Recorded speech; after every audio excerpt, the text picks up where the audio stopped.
and Pubwano Kekmal says. Very very good. Meow. I mean... Okay, Shiny Hawk, hello. I don't know why it read it as that. I don't know if it's very good. Oh, wait, or maybe you're talking about the movie. I'm playing around with settings.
Laborious at times, and this one was stuffed, but all the stuffing worked out well and was in the right places for me.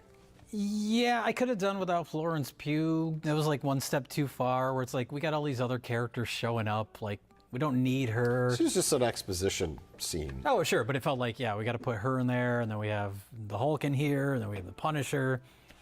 But what I was surprised by, because then they also have the villain plot, which I was like genuinely intrigued by. It's like, oh, this weird body hopping kind of possession thing. I didn't like, know, I didn't see the trailer for this. And then this was like my favorite one out of all of them because I did not expect, I mean, I guess I should have in hindsight, considering what's coming later this year, but I did not expect the particular villain to be who it is.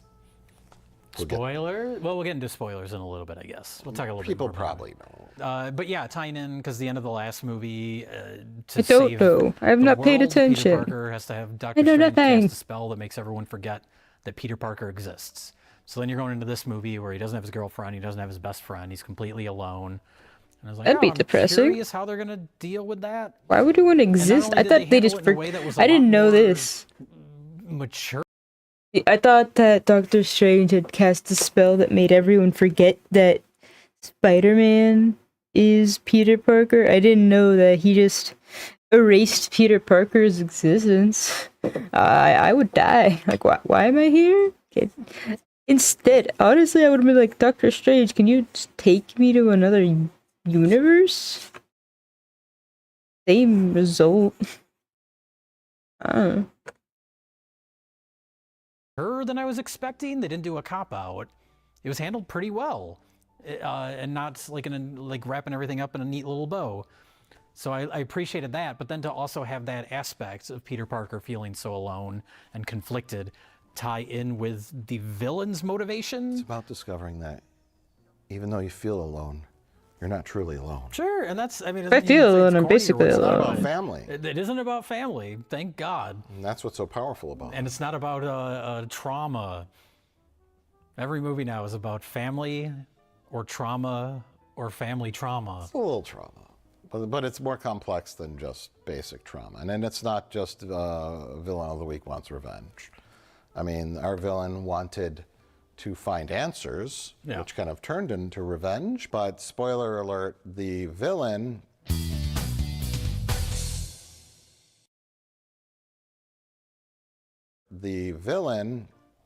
is Jean Grey. Yeah. Wow. From the X-Men, one of the most powerful superhero characters to exist. And she is a young Jean Grey, played by Sadie Sink. Ooh, from wait, no. that Not Sadie program Sins. called Stranger Things. Yes, yes. Sadie Sink sounds like Man, I'm no longer excited. a comic book character name. That's true. I'm sure that's a stage name. It's a great stage name. I have no idea. Like Peter Parker. Peter Parker and Sadie Sink. But Sadie Sink's a real person. Peter Parker is a fictional comic book character. But Sadie Sink's probably a fake name. I have no idea. All I know is that, especially as those later seasons of Stranger Things went on, there were some of them where you're like, well, this person's going to go on and do some great stuff and be a good actor. She's the best part of that stupid whale movie where Brendan Fraser is the fat clown. That was a Marvel movie. That was a young Jean Grey before her powers kicked in, and she was dealing with the Blob. Oh, okay. The movie is secretly an Secretly MCU part film. of the MCU. Okay. I'm sorry for leaving you. Told you not to mention his weight. No, But when she's introduced in this movie, and then where the plot goes in the third act, it felt very X-Men-y. Felt kind of Stranger Things-y too, which is probably just because Stranger Things is influenced by everything. But yeah, all that, derivative. Sure. It's the ultimate expression of the word derivative.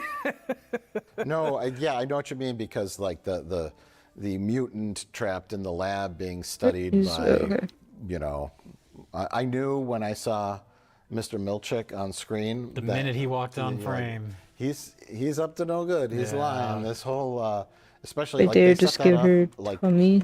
little gems in the script, like Mary Jane is like, I got hired at that job, but it's a soulless corporation. It's like, what's wrong with soulless corp? Well, okay, they're all soulless corporations.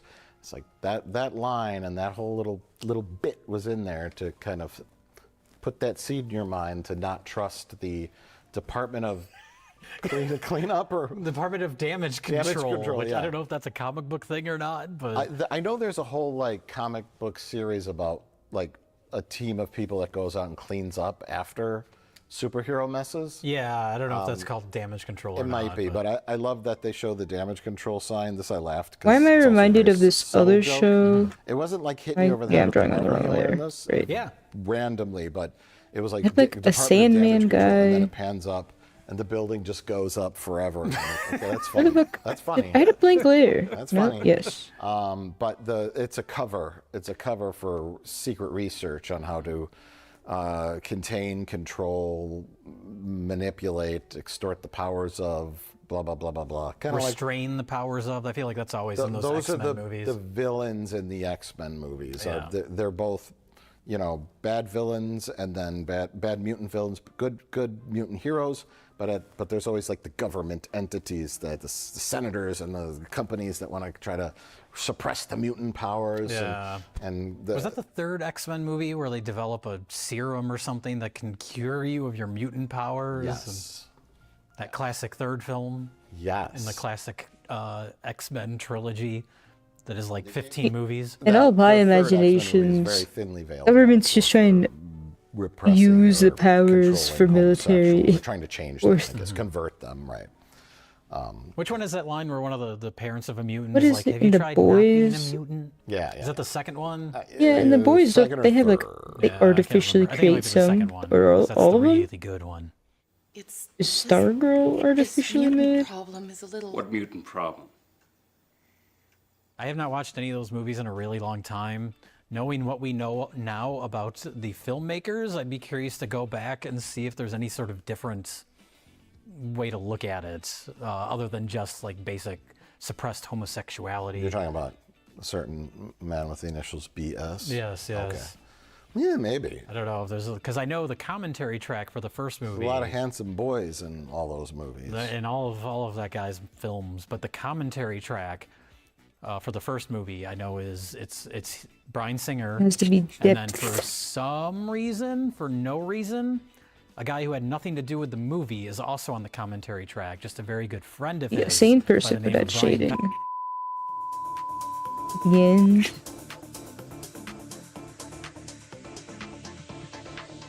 I don't know what I'm doing.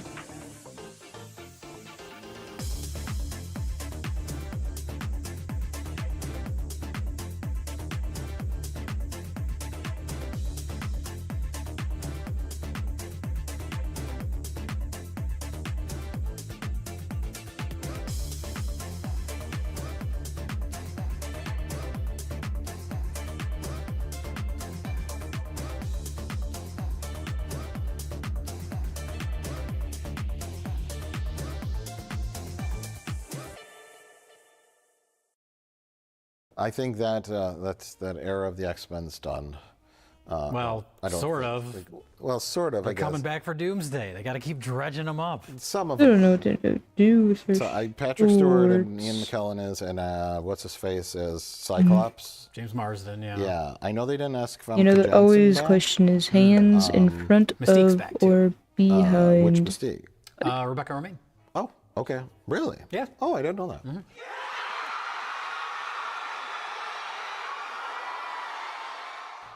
Yeah, Famke Janssen was angry. Oh, really? They'll regret this. They'll rue the day.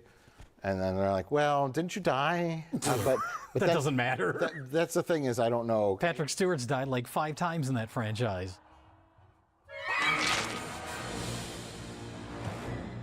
That's the most convoluted franchise. The multiverse stuff starts to confuse me because I haven't kept up on this. Maybe when that movie with Doctor Doom comes out at the end of the year, I'll like try to watch all these Marvel movies to try to kind of like, or I don't even want to see that. This movie. I really like the Spider-Man movie. I'm like. This felt like a complete movie. Yeah. It had little Easter eggs and little characters from other franchises, but they're all, like, I've never seen anything with the Punisher before. But just through pop culture, I know who the Punisher is. I know John Barenthal's played him before. But he's set up in this movie as like, oh, they have a history together, and it's just a part of the story. So I liked that. It didn't feel like they were trying to shoehorn in setups for future movies. There wasn't even a mid-credit scene. No. It was just a movie. Yeah. They threw in Punisher, like just random like vigilantes that Spider-Man encounters, because he had a good 5-year stretch where he was just like working as Spider-Man. Yeah. And so he's like, oh, the Scorpion guy and like other random henchmen. That was probably my favorite part of the movie, that montage at the beginning of him just being Spider-Man. Yeah. And they do these slow-mo shots that look just like panels from comic books. Again, There's a guy who got- reminded me of the Sam Raimi-ness of him doing all his he took his time off Spider-Man from work poses. yesterday to It was go nice see it with his TV family. on the radio, get a nice paycheck from Marvel. That's cute. I'm gonna work. About that. And that Ninja Clan, by the way. Yes. I perked guess up I because mean, they introduce him as the Hand. I guess it's cute that And I there's a had movie good somewhere enough back in the of my brain, world I remember that Rich people are like Evans taking telling off us about work. The Hand. Reminds me of the Because Star that was Wars that's from times. Daredevil, that ninja group. And the Teenage Mutant Ninja Turtles, the original comic book, was like kind of it started as a parody of Daredevil. So that's why the Ninja Clan and the Ninja Turtles are called the Foot. It's like a parody of Daredevil. So the Hand, the Ninja Clan on this, is from the original Daredevil. That's the piece of trivia that I know because of one Rich Evans. Everybody out there is learning something, mainly me. Hey, can we do this one at a time, please? You're the only one who can defeat it. But that fight, he has a fight with them later in the movie. And that was a great fight. It was like well choreographed. It was well executed. I didn't feel like everybody was just on a green screen constantly. Yeah. It had like weight to it. Yeah. Well, not just like the clock's ticking, he's got to save somebody weight, but they deal with that inner, one of the major plot things in this is his spider DNA is overtaking his human DNA because of external forces like anxiety and stress and emotional problems that he's It's like dealing with. Remy It's a metaphor for and maturity. Demon He's growing Soul up. Yes, he's K-pop evolving too, hunters. much like Jean Grey evolves. Did we say Jean Grey was in the movie? We did, we did. Okay, I forgot. We talked about the X-Men for like 15 minutes. Oh, I don't remember if we did spoilers or not, but yeah, and it kind of reminded me of that the Tobey Maguire Dark Spider-Man, but I think that was with Venom, right? Venom had him or something, but this is more like, I like that the DNA was like changing, and once he becomes more arachnid DNA controlled, he becomes more powerful, and then that And he switches to the organic web shooters. Yes. Because that's always a thing. I know Rich Evans doesn't like the organic web shooters from It's a purist thing. Tobey Maguire movies. I like the It's kind of organic web gross and shooters. weird. I don't like it with I don't know. I want Spider-Man to be able to shoot webs from his makes sense. hands. I mean, he's mutated. Yeah. He has little tiny little claws that come out of all of his. It's pores. always weird to me that he's been bitten by a radioactive spider and has spider DNA But he in can't him. spin webs. But he has to make a little mechanical web shooter. It's kind of strange. It's a purist thing. Yeah. It's a So, but I purist- like Kind the of idea like that this he's a transitions from one to the disabled other. spider. He has to His eyes mechanic turn black like a his spider. way into And it spider becomes webs. more like He's not as watered down by his human DNA. Like everything's making him go crazy, and then that leads to the plot with the repression device, and that's why the Hulk was in it, Yeah. because he had developed. Yeah, he that actually ties in technology. well. But seeing Spider-Man, Is this just like a new fight the origin Hulk story for Spider-Man? with the help of the Punisher, and the Hulk is being controlled by Jean Grey. Yeah. I mean, it was like all these great characters being put into one movie, but the premise with Jean Grey and the corporation didn't feel like a spider. It felt like Spider-Man was thrown into an X-Men movie, and because Spider-Man's usually just like, I'm Spider-Man, I'm gonna beat the bad guy and save Mary Jane. And that was still an aspect of the movie, too. It was like a nice balance of everything. And Spider-Man didn't have that stupid suit. I think it was a lot of it, and that's another thing about those previous ones where everything feels so phony. Everything's on green screen, and I think most of the time the suit is like just completely CG. Here, like most of the time, it's just him in the suit. It's an actual like fabric suit. Yeah. I mean, clearly the CG swinging around the city, it always kind of looks the same. It hasn't really evolved. I want my actor to Yeah. And then actually the swing opening of from the movie, buildings. I was like, at I first would be satisfied first otherwise. 10 minutes was mildly put off because they've been running those ads with the Samsung Galaxy phone, and it's like Tom Holland's in the ads. He's like, I've got to use my Samsung Galaxy phone to find bad guys, and wow, and that's the one that folds. in Anyone that half, and buys a then, new the phone cop these lady days, that he I communicates with disrespect. has I do one. not respect. Everyone has that. Your phone works. Mary Jane does. You don't Everyone need a has new that phone. weirdly shaped So it Samsung felt a little phone. commercially, and then I spotted Tom Holland's bureau on, Yeah, on the shelf in the bodega. You pointed us out in the theater, and I didn't know what you were talking about. Bureau. You did the Leo point. Because Tom Holland, I believe he's what us Gen Xers called straight edge, which Zoomers and Alphas now call nothing. Yeah, being smart with your body's health. I don't think he drinks booze. Okay. I think Good for he him. may have had a booze problem. I think he mentioned something about that recently. And then he went like, I'm done with booze. And then so he developed his own product called vtuber, which I think is just water in a can, much like Liquid Death. where it doesn't look like you're just drinking like lame water. Yeah, Liquid Death's I don't get designed it. to Are look we like in a like society where you can booze be drink whatever for an you energy want, drink or or something, are we something in a like that. And, society where you have to it pretend might to have be a flavor things? To it. They might have different kinds, but that's Tom Holland's personal brand. It's called vtuber. Oh, okay. And it was on the shelf. It wasn't very like obnoxiously placed, but No, it was kind of in the shadows. yeah, the camera yeah. didn't like dolly in on it it. was tastefully done, and so it's not like you picked it up and goes, huh, vtuber. Whatever that like shark energy drink that Oh yeah, I'm assuming that was a made-up brand. 'cause Ned they was were, talking about, They were but- portraying it in a negative light, I so you thought- can't use a real brand. See, I was in Marvel. I was in like classic Marvel brain too, and I thought, oh, the shark energy drink is gonna like that's what all the kids are gonna drink that are gonna mind control them. And Spider-Man has to go to the shark energy drink factory and beat up the shark who will show up from Suicide Squad. That's a different brand. That's that DC? Oh. Yeah. But that kind of lame plot sounds like something like the pure Sony movies. Yes. Like your Madam Webs. That's the kind of thing they would do in one of those.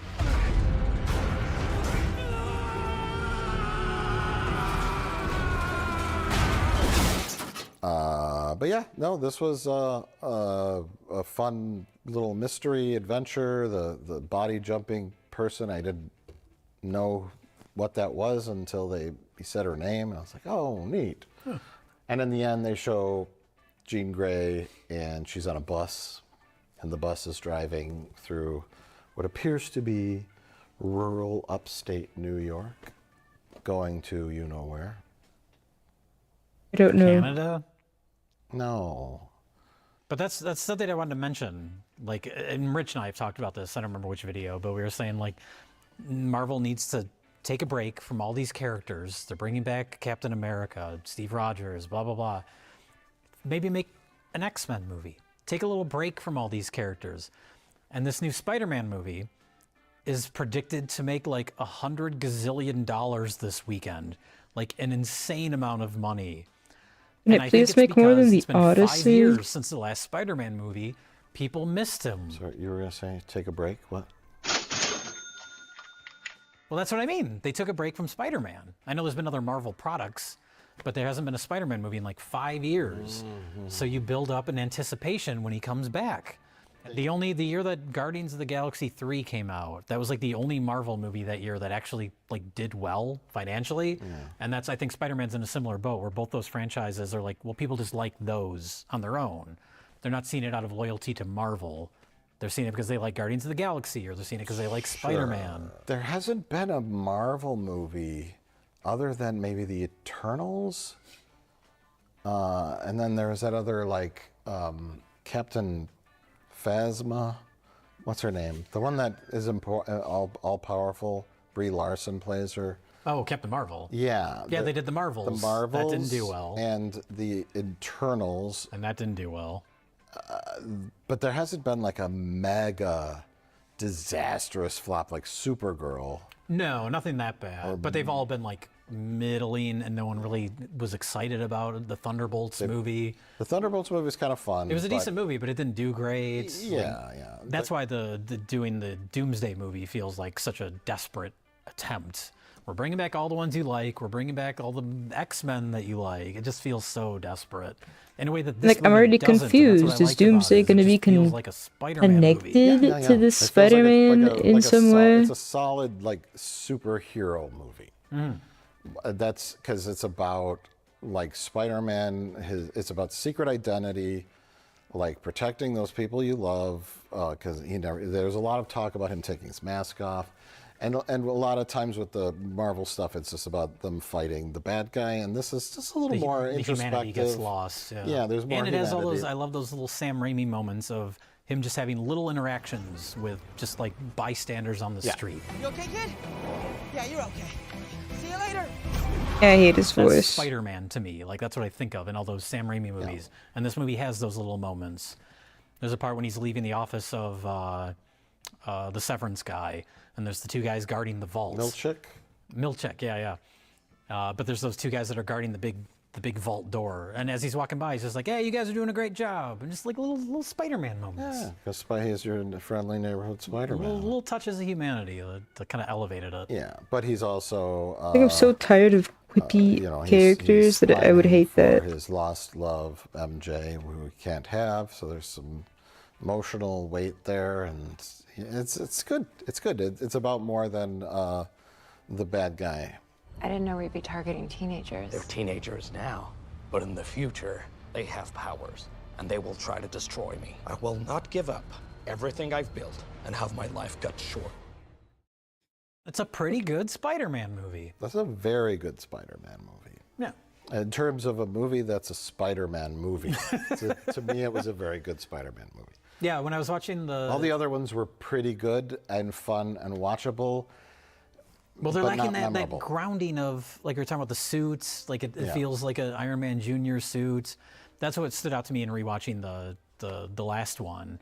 It's like it's all CG, and he can do all these like amazing tech things, and you can grow Yo, extra he arms also out of the it also back of the felt like he suit. was Yeah, it's boring when he can do anything. Iron I like when Man's he's just freaking Spider-Man in his little spandex favorite suit. kid. Right I'm up not, in the crotch. I'm not even level. surprised.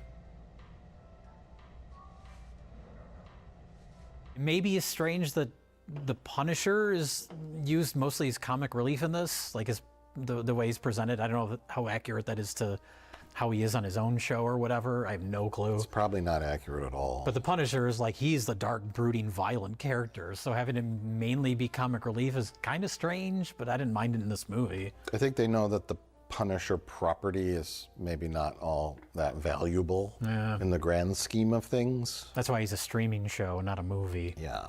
I don't know if the streaming show is a success or not. I mean, there's multiple seasons of it. Okay, baby. I don't know anything about it. All I know is that they did like a one-off special for Disney Plus, like where they do that once in a while, where it's not like a full movie, it's like an hour-long just thing. Yeah. And they did one for Punisher recently that everyone was just making fun of one effect shot where he falls from a building, and it's a very clearly like a CGI face replacement. And now Jean Grey has her full psychic and telekinesis powers. She's not yet quite tapped into her darkest layer of the Dark Phoenix yet, but she's off to Professor She also do X's blood School for bending? How Gifted many more powers Youngsters. does she need? And we'll see what happens with that. I don't know. Just make an X-Men movie. Don't have it tie in with anything else. That's their plan after Doomsday. It's got to be. Like some sort of giant reset.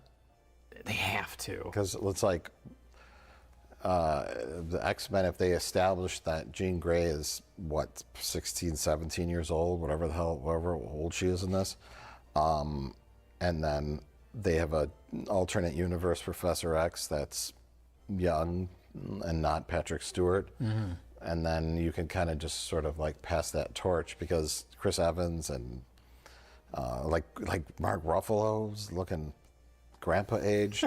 I like that the Hulk had gray hair. Yeah. And then you got like Thor and these characters that have been around for like 20 years now. Close I to thought it. the whole And point of so, AI is yeah, that we so could they're like, have you them got- yeah, forever. you know, kind of. I think that's what they were originally The new- trying to the do new after Avengers. Yeah, after Avengers Infinity War. I think that's what they were trying to do, but they introduced all these lame characters that nobody really liked. I think the Doctor Doom thing will be like a big farewell tour for all these. I mean, I know that's been said before. Well, that's what Infinity War was supposed to be. I know, but then they tried to bring about other characters, and no one wanted that. Everyone wanted Thor and Captain America and Iron Man and all the big famous ones. So they're going to bring them back, and then they're going to, instead of a hard, like, cold turkey, no more. Mm-hmm. Iron Man's dead. Captain America's dead. Thor's fat. Fuck you. Fuck all of you. Here's everyone's favorite, Captain Marvel. You better like it or else. Yeah. Here's, I don't know. Shang-Chi. Here's things you barely know. You better like it or else. Mm-hmm. And then now, like, okay, we'll do this more gently. Yeah, maybe. We're gonna have Captain America come back, or there's rumors that he's playing somebody else. Like he's evil or something. Some other superhero, no, not Captain America. Robert Downey Jr. is playing this X-Men. Oh, okay. And in this new X-Men movie, maybe Thor will show up for 5 minutes. And so it's like weaning you off the heroin. You know, instead of going cold turkey and like screaming in your heroin cell, like what's his face in Ed Wood. Oh,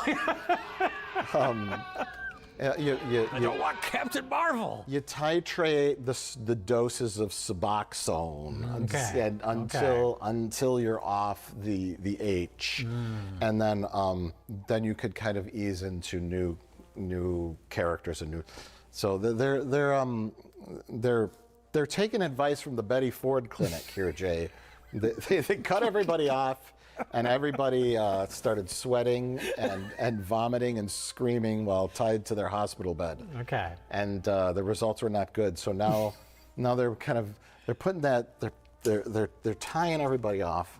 They're putting it back in slowly, and then It's a smaller amount. Then they're going to wean you off it a little gentler, more gentle. Okay. And kind of like try to reset slower this time because it blew up in their face.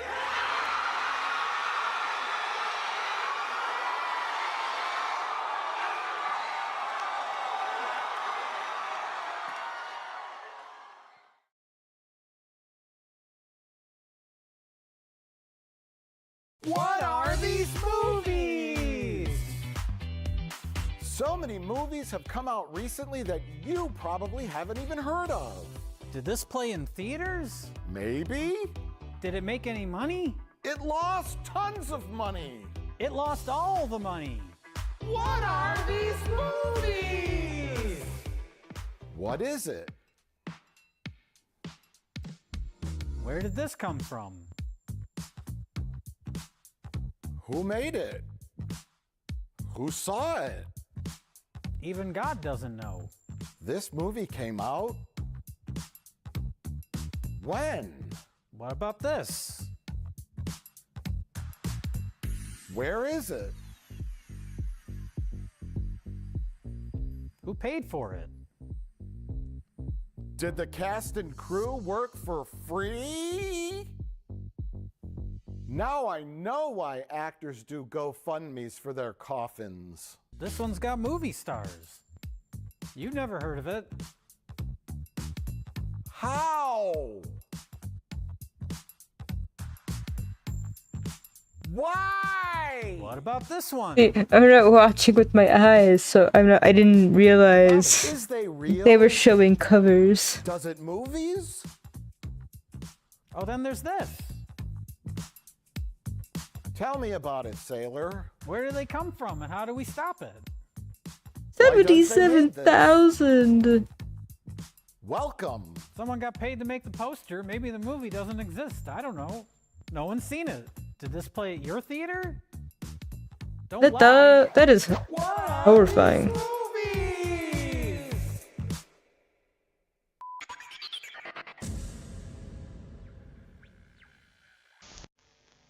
Tell me about it, sailor. Why are we here today? Oh, we're here to talk about our favorite subjects. Movies. Not individual movies, just movies as a business. I'm endlessly fascinated with this new age that we're in, the movie age of transition. Movie age of transition. Movie age. Movies : Endgame. I think like the movies were phased. Movies, black and white movies in the movie theater, 50 years. The dawn of VHS, home video, 30 years, and that includes DVDs and Blu-rays. And then now streaming. We're in the final phase. Movies in theaters and streaming is changing, and we're right in the thick of it. I saw on the Oscars, starting in 2029, they're going to start streaming it on YouTube, which falls in line with my prediction that YouTube will become a network. I can tell if the head is like too small. Scrub its platform of all its content. I mean, they already tried once, but they were probably too early. I think we've half-jokingly said Quibi was too early. If Quibi started now, it might catch on. It has to be free, though. Well, in addition to like movies and theaters and streaming and all that, and it's old people, boomers and Gen Xers who are running the industry now. Maybe some millennials are scrambling to accommodate the upcoming generation, which is why they're getting rid of the Oscars on broadcast TV. I also noticed too on this subject, Access Hollywood got canceled after 30 years. That's like a show like for like movie stars and drama and gossip and celebrities, and it's like young people get that info off TikTok, and no one watches broadcast TV except for old people. And so nobody says it's 3:30. I have to watch Access Hollywood. Exactly. So they're like, let's. They said, I think it was NBC, Universal NBC was like, we're gonna just focus on local programming for broadcast, and we're kind of phasing out those kinds of shows. The only thing anyone watches is the evening news. Right, evening news, and that's old your people. local news. And then they'll still run shows like all of your Chicago fires and Chicago paramedics and. Why is it all Chicago? I don't know. It's always Chicago. Everyone shoots in those shows in Chicago. Maybe it's cheap to shoot there or something. But procedural dramas, Matlock with what's her face, Kathy Bates. Yeah. Shows like that will still be on broadcast until that generation dies. Then it's going to all switch to like streaming platforms and blah blah blah blah blah. And it's there was someone sent us like a clip from something, and this is a whole nother topic. It was an app on your phone called like Short Flicks or something like that, and it was fascinating because the clips were like they were like young actors in these like lame drama scenes. Please help me. Is that my mate? And of course they're all framed for your phone, and it's like a movie is like 14 minutes long, like a movie, and they were like kind of low production value. You are a liar who cheated on me with his assistant, stole from my company, and killed my daughter. But it's like the more of these movies you want, you get like coins. Oh God. And then the more coins unlock more content. And it was totally like a cynical, like, how do we appeal to content to young people? How do we get content out to young people? It's like very Quibi-ish.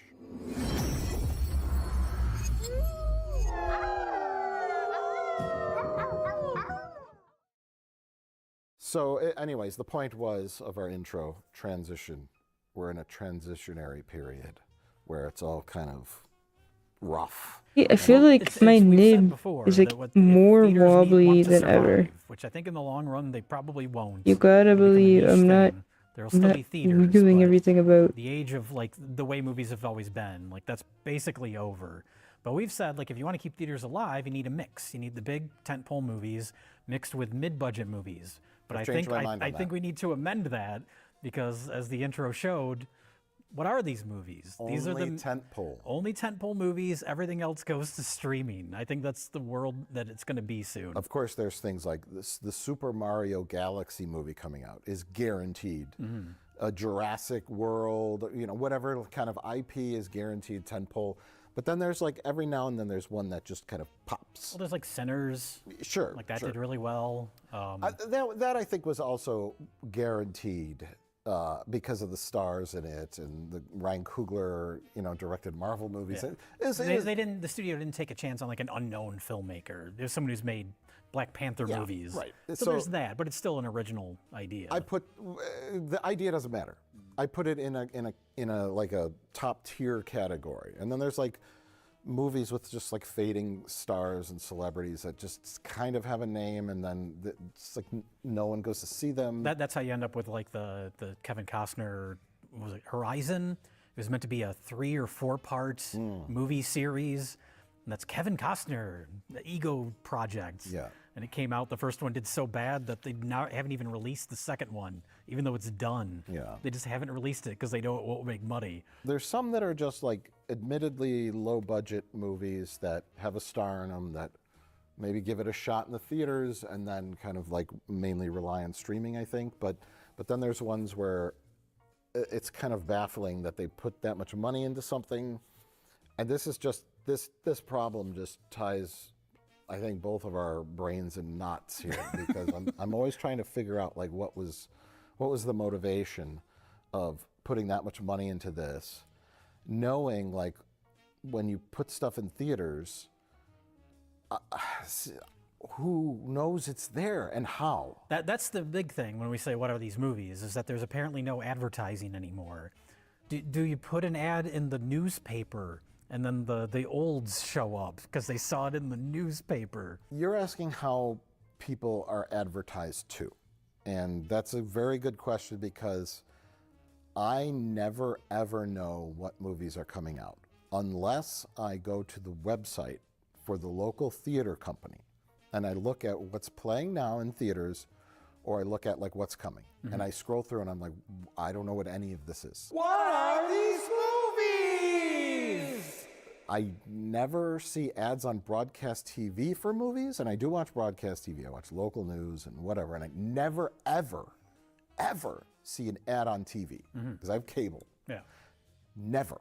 Well, social media seems like it would be the big one, but I never see ads for any of this shit there either. Sometimes really. you'll see people talking about them, like that Good Luck, Have Fun, Don't Die movie that just came out with Sam Rockwell. I did see some chatter about that, where people are like, oh, Gore Verbinski made a quirky movie. But I didn't see any like actual advertising for it. And you had to go look it up. Yeah, and that didn't do well, right? So we're talking word of digital mouth? I guess. Now, Which always backfires when a studio tries to capitalize on that. Do you remember the infamous Morbius re-release? That movie, Morbius, came out, it flopped, but then everybody made memes and jokes about it online, so the studio was like, oh, maybe there's something to this. People are talking about it. Let's re-release it in theaters. Yeah. And then it flopped again. People making fun of your movie doesn't mean they're going to show up to see it. Well, there's like, I don't know, you cluster the general movie-going, paying population into 3 categories, right? There's guys like us in our early 30s who are on like social media. We follow movie things, we talk movies, and we're just exposed to it that way. We should know about these movies, and even we haven't heard about these movies. Right. Maybe we're still too young to do Facebook anymore, but we're too old for TikTok and Instagram and all that kind of stuff, right? So then there's the younger generation, right, who are playing video games and tweeting and TikToking and whatever they do. And aren't interested in movies in general. And the attention span is shrinking. And they aren't going to the website of the local theater to look. So you have to get to them somehow. I don't know how they know about movies at all, other than they talk about it amongst their friends. Sure. Now, I think the Jodie Foster movie, for example. You know, it's a shame I set up What are these movies? Play Horizon Forbidden West, but for movies in this is theaters, bedtime. the silent majority is olds, 60 plus. I gotta go who make sure still there are look no at the newspaper ants in my or, fucking you know, bed. go to the theater. Oh, God forgive because of me. Senior discounts, and then maybe they're like populating and making movies like that successful. So there's like I'd horror please movies though, smite that appeal to the ants younger from my generation that do bedroom. gangbusters. Yes. And then there's anomalies, like the reason why we're talking today. We're talking about a movie called Whistle, that fits all the criteria for a horror picture that's going